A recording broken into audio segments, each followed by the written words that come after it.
Olá, alunos dos sétimos anos da Escola Municipal João Salto. Sou Keila, professora de Ciências, e hoje vou auxiliá-los no cronograma da apostila 3, atividade 2, página 12, onde vocês encontrarão a classificação dos protozoários e 3 atividades vamos praticar.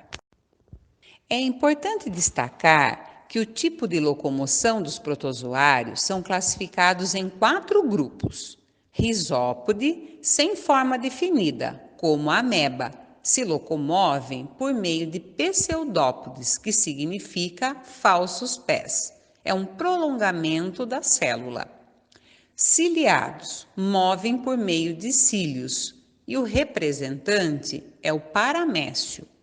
Flagelados, movem por meio de flagelo. O exemplo é o Trypanosoma cruzi, que causa a doença de Chagas. E por último, os esporozoários, que não apresentam uma estrutura para locomoção. É o caso do plasmódio, causador da malária. Agora vocês irão ficar com um vídeo para melhor compreensão do texto e da minha explicação. Olá, bem-vindos a mais uma aula de Biologia. Meu nome é Vanessa Sardinha e o tema da nossa aula de hoje é protozoários. Os protozoários são um grupo de organismos vivos que estão englobados dentro daquele reino chamado de reino protista. Eles estão juntamente com as algas nesse reino aí. Os protozoários eles se diferem das algas normalmente porque os protozoários apresentam nutrição heterotrófica, enquanto as algas são capazes de sintetizar seu próprio alimento, normalmente realizando ali o processo de fotossíntese. Então nós vamos falar a respeito um pouquinho mais desses protozoários, as características básicas e os grupos que eles podem ser classificados. Então vamos lá, característica básica para ser um protozoário. O protozoário, então, ele tem que ser unicelular. O que é um organismo unicelular? Formado por apenas uma célula. Além disso, o protozoário, ele é eucarionte. Então, por exemplo, ele se difere das bactérias, porque as bactérias são procariontes. Aqui nós temos organismos eucariontes, ou seja, organismos com célula, com núcleo lá limitado para a membrana e também organelas ali membranosas, como por exemplo a mitocôndria. Além disso, eles são heterotróficos. O que isso significa? Eles não são capazes de sintetizar seu próprio alimento. Então, esses organismos vão fazer o quê? Eles vão ter que capturar matéria orgânica, certo? A gente tem protozoários que realizam diferentes formas aí de nutrição, estabelecem relações diferentes com os organismos. A gente tem alguns protozoários de vida livre, a gente tem protozoários que vivem em simbiose, a gente tem protozoários, por exemplo, que vivem dentro do cupim, no intestino do cupim.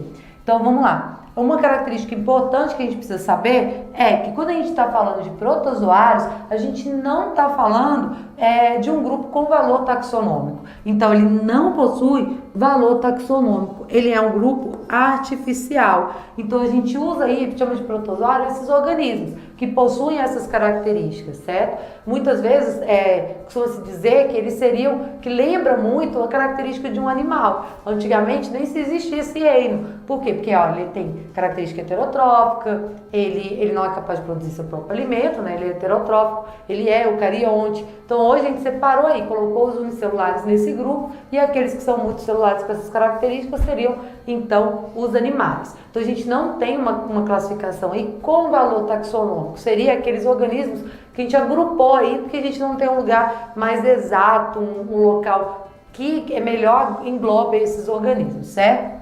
Então, vamos lá. Eles podem ser, então, na sua maioria, eles têm vida livre, como a gente já falou ali no outro slide. Então, a maioria tem vida livre. Entretanto, a gente tem algumas espécies que são parasitas. A gente conhece muitos protozoários pelas doenças que eles causam no nosso corpo, por exemplo. Como doenças aí causadas por protozoários, a gente destaca algumas, como, por exemplo, a amebíase, a tricomoníase, que é uma doença sexualmente transmissível, a doença de Chagas e a malária. Todas essas doenças, então, são causadas por protozoários. Só que a gente não vai ficar falando de cada uma das doenças, que a gente está falando da característica geral desse grupo de seres vivos. Ó, os protozoários, eles podem ter uma reprodução assexuada ou sexuada. Normalmente, a reprodução deles é assexuada, ocorre apenas a divisão, certo? Ele se divide dando origem a outro organismo, divisão binária, certo? A gente pode ter ainda uma divisão múltipla nesses organismos também, uma característica de reprodução assexuada. A reprodução sexuada, ela pode ocorrer, um exemplo seria a conjugação, onde dois organismos, então, se uniam, vamos desenhar aqui, seriam dois protozoários, eles se unem, ocorre uma troca de material genético, depois eles se separam. Muitas pessoas não consideram a conjugação um tipo de reprodução sexuada, seria apenas uma recombinação genética, porque a gente pode observar que ocorre a troca de material, mas eles se separam logo em seguida, não ocorreu então a formação de novo ser, houve uma recombinação e posteriormente a divisão, certo?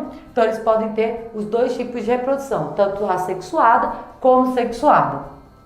Aqui a gente tem a classificação dos protozoários utilizando como critério o meio de locomoção que ele vai ter, certo? A gente pode classificar em ciliados, flagelados, risópodos e esporozoários, certo? Os ciliados são aqueles que possuem cílios, são estruturas que lembram pequenos pelinhos, bem pequenininhos, que se locomovem juntos, se movem juntos e garantem então a locomoção desse protozoário. Como exemplo, a gente pode citar aí de ciliado o paramécio. Então aqui a gente tem um paramécio, ele tem vários cílios e ele movimenta esses cílios para garantir a sua locomoção. A gente pode classificar ainda em flagelados. Flagelados são aqueles protozoários que possuem então um flagelo. Essa estrutura é maior que o cílio. Então normalmente é encontrado ali apenas um flagelo normalmente nesse protozoário.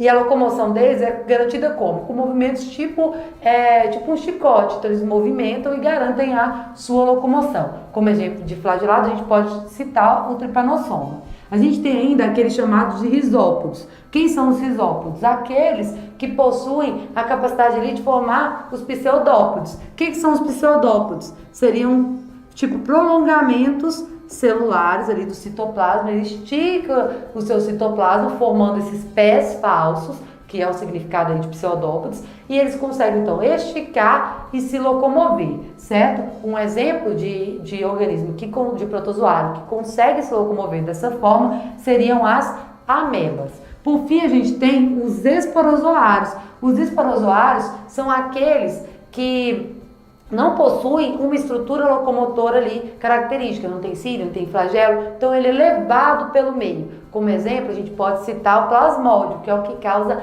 a malária. Como a gente viu, a malária é um exemplo de doença, então, causada por protozoário. Uma ótima semana, espero que todos estejam bem, bons estudos, uma boa resolução das atividades, um abração.